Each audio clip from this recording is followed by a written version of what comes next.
कल की पुराण और गरुड़ पुराण में ऐसी बातें लिखी गई हैं जो आपके रोंगटे खड़े कर सकती हैं। कलयुग के अंत की दृष्टि केवल कल्पना करने से ही मनुष्य का मन भय और आश्चर्य से भर सकता है।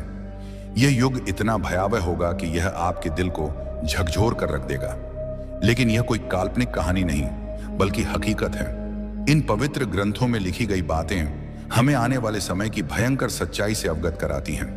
आज हम इन्हीं के बारे में विस्तार से जानेंगे और आपको बताएंगे।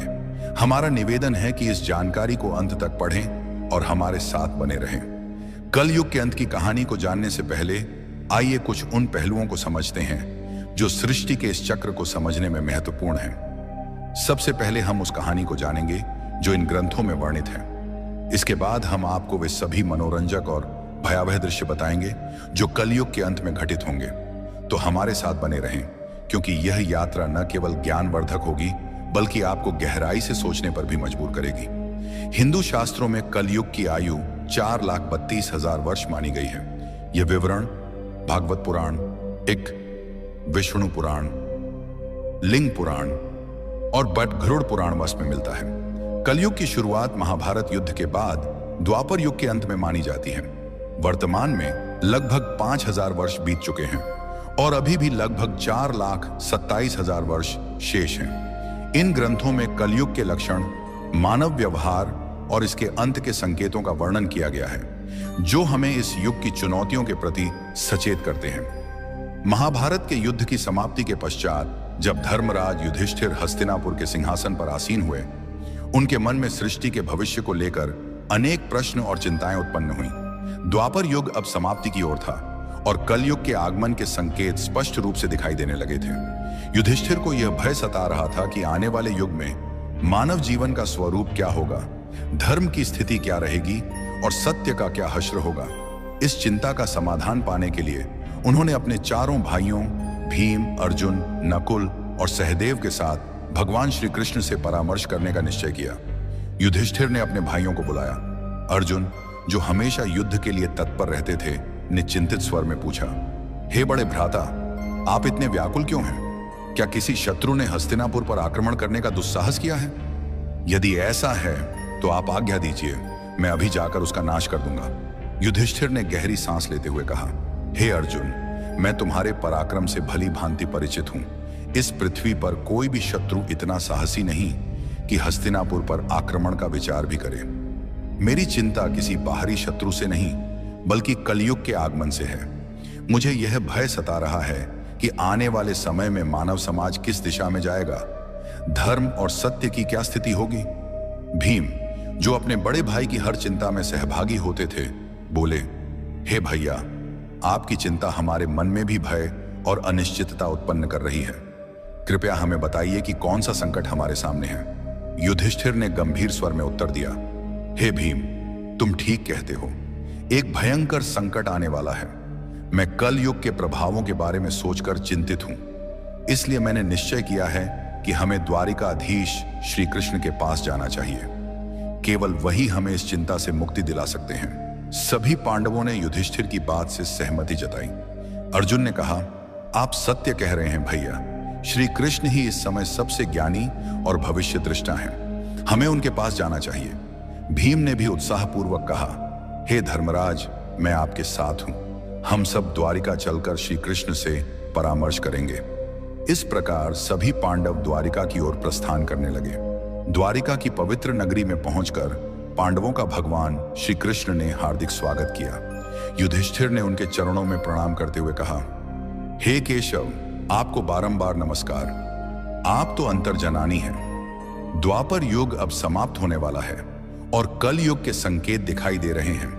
मैं यह जानना चाहता हूं कि कल युग में मानव का स्वभाव और आचरण कैसा होगा, वह किन कर्मों में लिप्त होगा और मोक्ष प्राप्ति के लिए उसे क्या करना होगा। श्री कृष्ण ने मुस्कुराते हुए कहा, हे धर्मराज, आपकी जिज्ञासा उचित है। कलयुग के प्रभावों को समझना अत्यंत महत्वपूर्ण है, किंतु इसका उत्तर मैं आपको सीधे नहीं दे सकता। इसके लिए आपको और आपके भाइयों को कुछ विशेष अनुभव प्राप्त करने होंगे। युधिष्ठिर ने उत्सुकता से पूछा, हे माधव, आप जिस प्रकार की परीक्षा की बात कर रहे हैं, उसके लिए हमें क्या करना होगा? श्री कृष्ण ने कहा, हे महाराज, आपको और आपके चारों भाइयों को अलग अलग दिशाओं में स्थित घने और रहस्यमय वनों में जाना होगा। वहां आपको कुछ विचित्र और अद्भुत दृश्य दिखाई देंगे। उन अनुभवों को मेरे पास लौटकर साझा करें, तब मैं आपको कलयुग के प्रभावों के बारे में विस्तार से बताऊंगा। युधिष्ठिर ने कहा, जैसी आपकी आज्ञा केशव। आप जिस स्थान की ओर संकेत करेंगे हम वहां जाने को तैयार हैं। श्री कृष्ण ने कहा, आप और आपके भाई अलग अलग दिशाओं में जाइए। वहां भयंकर वन है। उनमें कोई असामान्य घटना दिखे तो उसे मेरे पास लौटकर बताइए। मैं आपको कलयुग का रहस्य समझाऊंगा। पांडवों के वन में अनुभव। श्री कृष्ण की आज्ञा का पालन करते हुए पांडव अपने रथों से उतरे और पैदल ही वन की ओर चल पड़े। वन का वातावरण शांत किंतु रहस्यमय था। पांडव अलग अलग दिशाओं में गए ताकि अधिक से अधिक अनुभव प्राप्त कर सकें। युधिष्ठिर का अनुभव। युधिष्ठिर को एक घने वन में एक विचित्र दृश्य दिखा। उन्होंने एक विशालकाय हाथी देखा जिसके 2 सूंड थे। यह हाथी अपनी दोनों सूंडों से वन के पेड़ों को उखाड़ रहा था, मानो उसकी शक्ति अतुलनीय हो। युधिष्ठिर आश्चर्यचकित हो गए और सोचने लगे कि यह दृश्य क्या संकेत देता है। अर्जुन का अनुभव। अर्जुन एक शांत और सुंदर वन में पहुंचे जहां पक्षियों की मधुर चहचहाहट गूंज रही थी। वहां उन्होंने एक विशाल पक्षी देखा जिसके पंखों पर वेदों की रचाएं लिखी थीं, किंतु यह पक्षी मृत जीवों का मांस खा रहा था। अर्जुन ने सोचा, यह कैसा विरोधाभास है। एक ओर वेदों का ज्ञान, दूसरी ओर मांसाहार। भीम का अनुभव। भीम एक हरे भरे चारागाह में पहुंचे जहां गायों का झुंड चल रहा था। वहां उन्होंने देखा कि एक गाय ने बछड़े को जन्म दिया और उसे इतनी जोर से चाटने लगी कि बछड़ा लहूलुहान हो गया। भीम ने सोचा, यह कैसी ममता है जो अपने ही बच्चे को घायल कर रही है। सहदेव का अनुभव। सहदेव एक शांत जलाशय के पास पहुंचे जहां 7 कुएं थे। 6 कुओं में पानी भरा था, किंतु सबसे गहरा बीच वाला कुआं पूरी तरह सूखा था। सहदेव ने इस दृश्य को देखकर सोचा कि यह क्या संकेत देता है। नकुल का अनुभव। नकुल एक पर्वतीय क्षेत्र में पहुंचे जहां ऊंचे ऊंचे पर्वतों पर हरे भरे वृक्ष थे। उन्होंने देखा कि एक विशाल शिला पहाड़ से लुढ़क रही थी जो अपने रास्ते में बड़े बड़े वृक्षों को उखाड़ रही थी, किंतु एक छोटे से पौधे के पास पहुंचते ही वह शिला रुक गई। नकुल इस दृश्य से स्तब्ध रह गए। श्री कृष्ण द्वारा अनुभवों का अर्थ शाम होते ही पांडव वन से लौटे और श्री कृष्ण के पास अपने अनुभव साझा करने पहुंचे। युधिष्ठिर का अनुभव। युधिष्ठिर ने कहा, हे प्रभु, मैंने 1-2 सूंडों वाला हाथी देखा। श्री कृष्ण ने मुस्कुराते हुए कहा, हे धर्मराज, यह दृश्य दर्शाता है कि कलयुग में शासक दोनों ओर से शोषण करेंगे। वे प्रजा से सेवा और भक्ति मांगेंगे, किंतु अपने स्वार्थ के लिए उनका दोहन करेंगे। दिखावे में वे धर्मी होंगे, किंतु अंदर से स्वार्थी। अर्जुन का अनुभव। अर्जुन ने बताया, प्रभु, मैंने एक पक्षी देखा जिसके पंखों पर वेदों की रचाएं थीं, किंतु वह मांस खा रहा था। श्री कृष्ण ने कहा, हे अर्जुन, कलयुग में विद्वान और पंडित कहलाने वाले लोग ज्ञान तो रखेंगे, किंतु उनका हृदय पवित्र नहीं होगा। वे धर्म और वेदों का उपयोग केवल धन कमाने के लिए करेंगे। भीम का अनुभव। भीम ने कहा, प्रभु, मैंने एक गाय को अपने बछड़े को इतना चाटते देखा कि वह घायल हो गया। श्री कृष्ण ने उत्तर दिया, हे भीम, कलयुग में माता पिता का अत्यधिक स्नेह बच्चों को आत्मनिर्भर बनने से रोकेगा। उनकी ममता बच्चों के लिए बाधा बन जाएगी। सहदेव का अनुभव। सहदेव ने बताया, प्रभु, मैंने 7 कुओं में से बीच का सबसे गहरा कुआं सूखा देखा। श्री कृष्ण ने कहा, हे सहदेव, कलयुग में लोग दिखावे में धनवान होंगे, किंतु अपने पड़ोसियों की भूख प्यास की परवाह नहीं करेंगे। स्वार्थ इस युग की पहचान होगा। नकुल का अनुभव। नकुल ने कहा, प्रभु, एक विशाल शिला बड़े बड़े वृक्षों को उखाड़ रही थी, किंतु एक छोटा पौधा उसे रोक देता है। श्री कृष्ण ने कहा, हे नकुल, कलयुग में धन और सत्ता मनुष्य के पतन को नहीं रोक पाएंगे, किंतु भगवान का नाम और सच्ची भक्ति जो एक छोटे पौधे के समान है उसे बचा सकती है। गरुड़ पुराण में एक प्रसंग में गरुड़ जी ने भगवान विष्णु से प्रश्न किया, हे प्रभु, 4 युगों सतयुग, त्रेता युग, द्वापर युग और कलयुग में कलयुग को सबसे भयावह क्यों माना जाता है? इसके अंत के क्या संकेत होंगे और यह युग कैसे समाप्त होगा? भगवान विष्णु ने उत्तर दिया, हे गरुड़, कलयुग में अधर्म, स्वार्थ और पाप का बोलबाला होगा। इसके अंत के समय कुछ विशेष संकेत प्रकट होंगे जो सृष्टि के विनाश की ओर इशारा करेंगे। आइए इन 5 प्रमुख संकेतों को एक एक करके विस्तार से समझते हैं। 1. मानव आयु का ह्रास। कल युग के अंत में मानव जीवन की आयु अत्यंत कम होकर मात्र 20 वर्ष रह जाएगी। लोग 12 वर्ष की आयु में ही वृद्धावस्था के लक्षण दिखाने लगेंगे। उनके बाल सफेद हो जाएंगे, चेहरों पर झुर्रियां पड़ जाएंगी और शरीर कमजोर व रोगग्रस्त हो जाएगा। यह शारीरिक पतन मानव की जीवन शैली और नैतिकता के ह्रास का परिणाम होगा। लोग अस्वास्थ्यकर भोजन, अनियमित दिनचर्या और तनावग्रस्त जीवन जीने के कारण शारीरिक और मानसिक रूप से कमजोर हो जाएंगे।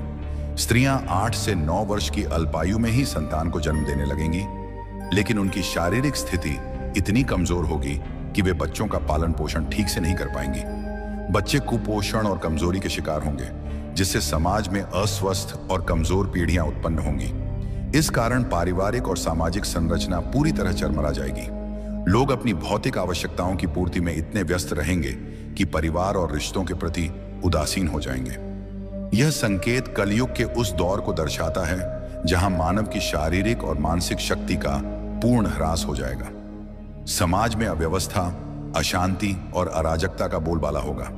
लोग एक दूसरे के प्रति प्रेम और विश्वास खो देंगे और स्वार्थ ही जीवन का आधार बन जाएगा। यह स्थिति हमें चेतावनी देती है कि शारीरिक और मानसिक स्वास्थ्य को बनाए रखने के लिए संतुलित जीवन शैली और नैतिकता का पालन आवश्यक है।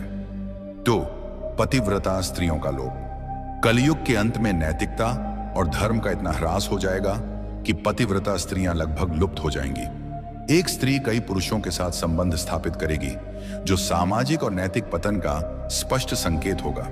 लोग धार्मिक कार्यों जैसे पूजा पाठ, श्राद्ध, अंतिम संस्कार और विवाह जैसे संस्कारों को पूरी तरह त्याग देंगे। जल की कमी के कारण लोग स्नान करना बंद कर देंगे, जिससे शारीरिक और आध्यात्मिक शुद्धता नष्ट हो जाएगी। भोजन में मांसाहार का प्रभुत्व होगा और सात्विक भोजन जैसे फल, सब्जियां और अनाज दुर्लभ हो जाएंगे। लोग चमकीले, तंग और भड़कीले वस्त्र पहनेंगे, जो उनकी भौतिकता और आध्यात्मिकता से दूरी को दर्शाएंगे। समाज में स्वार्थ, लालच और छल कपट का बोलबाला होगा। रिश्तों में विश्वास की कमी हो जाएगी और लोग केवल अपनी सुख सुविधाओं के लिए जिएंगे। यह संकेत समाज में नैतिकता के पतन और रिश्तों के टूटने की स्थिति को दर्शाता है। लोग धर्म और कर्तव्यों से विमुख होकर केवल सांसारिक सुखों की तलाश में रहेंगे। यह स्थिति सामाजिक अविश्वास, अशांति और अनैतिकता को बढ़ावा देगी। गरुड़ पुराण हमें सिखाता है कि धर्म और नैतिकता का पालन ही समाज को स्थिर और सौहार्दपूर्ण बनाए रख सकता है। 3. वृक्षों का फलहीन होना। कलयुग के अंत में प्रकृति का भीषण विनाश होगा। वृक्ष फल और फूल देना बंद कर देंगे और केवल शमी वृक्ष ही जीवित रहेंगे। लोग शाकाहार को पूरी तरह त्याग देंगे और मांसाहार पर निर्भर हो जाएंगे। भोजन तामसिक और रोगकारी होगा, जिससे लोग कम उम्र में ही बीमारियों का शिकार हो जाएंगे। गायों की पूजा बंद हो जाएगी और उन्हें केवल दूध और मांस के लिए पाला जाएगा। यह संकेत प्रकृति के प्रति मानव की लापरवाही और अंधाधुंध दोहन का परिणाम है। वनों की कटाई, पर्यावरण प्रदूषण और प्राकृतिक संसाधनों के दुरुपयोग के कारण प्रकृति का संतुलन बिगड़ जाएगा। वृक्षों का फलहीन होना और प्राकृतिक संसाधनों का ह्रास पर्यावरणीय असंतुलन को और गहरा कर देगा। समाज में भोजन की कमी के कारण लोग भूख और कुपोषण से ग्रस्त होंगे। यह स्थिति हमें पर्यावरण संरक्षण और प्रकृति के प्रति सम्मान की महत्ता सिखाती है। 4. अल्पवृष्टि। कलयुग के अंत में वर्षा अत्यंत कम हो जाएगी। खेतों में अनाज का उत्पादन बंद हो जाएगा और जो थोड़ा बहुत अनाज होगा वह छोटा, रसहीन और पौष्टिकता से रहित होगा। फलों में रस का अभाव हो जाएगा, जिससे लोग भूख और प्यास से तड़पने लगेंगे। केवल बकरियों का दूध ही उपलब्ध होगा, जो प्राकृतिक संसाधनों की कमी को दर्शाता है। यह स्थिति सामाजिक और आर्थिक संकट को और गहरा कर देगी। लोग जीवन की मूलभूत आवश्यकताओं जैसे भोजन और जल के लिए संघर्ष करेंगे। खेती और कृषि कार्य पूरी तरह ठप हो जाएंगे, जिससे समाज में भुखमरी, अशांति और हिंसा बढ़ेगी। यह संकेत पर्यावरणीय विनाश और मानव की लापरवाही का परिणाम है, जो हमें प्रकृति के संरक्षण और संतुलित जीवन की आवश्यकता की याद दिलाता है। कलयुग के अंत का सबसे भयावह संकेत होगा 7 सूर्यों का उदय। भगवान विष्णु सूर्य की किरणों में विराजमान होकर पृथ्वी का सारा जल सोख लेंगे। 7 सूर्यों की तीव्र गर्मी से संपूर्ण सृष्टि जलकर राख हो जाएगी। इसके बाद भगवान विष्णु रुद्र रूप में मेघ उत्पन्न करेंगे, जो 100 वर्षों तक निरंतर भयंकर वर्षा करेंगे। यह वर्षा सृष्टि को जलमग्न कर देगी और संपूर्ण संसार का अंत हो जाएगा। यह प्रलय सृष्टि के चक्र का एक हिस्सा है, जो संहार के बाद नई शुरुआत की ओर ले जाता है। जब पाप और अधर्म अपनी चरम सीमा पर पहुंच जाएंगे, तब सृष्टि का अंत अनिवार्य हो जाएगा। यह संकेत हमें सिखाता है कि सृष्टि का प्रत्येक चक्र एक नई शुरुआत का मार्ग प्रशस्त करता है, और धर्म का पालन ही हमें इस चक्र में सकारात्मक योगदान देने के लिए प्रेरित करता है। भगवान विष्णु ने गरुड़ जी से कहा, यह विनाश केवल अंत नहीं, बल्कि एक नई सृष्टि की शुरुआत है। जब यह सृष्टि नष्ट हो जाएगी, तब परमात्मा अपनी इच्छा से एक नई, शुद्ध और पवित्र सृष्टि की रचना करेंगे। इस नई सृष्टि में धर्म, सत्य और आध्यात्मिकता का पुनरुत्थान होगा। केवल वे जीव इस नई सृष्टि में स्थान पाएंगे जिन्होंने धर्म और सत्य का पालन किया होगा। यह संदेश हमें प्रेरित करता है कि कठिन परिस्थितियों में भी सच्चाई और धर्म का मार्ग अपनाकर हम अपने जीवन को सार्थक बना सकते हैं।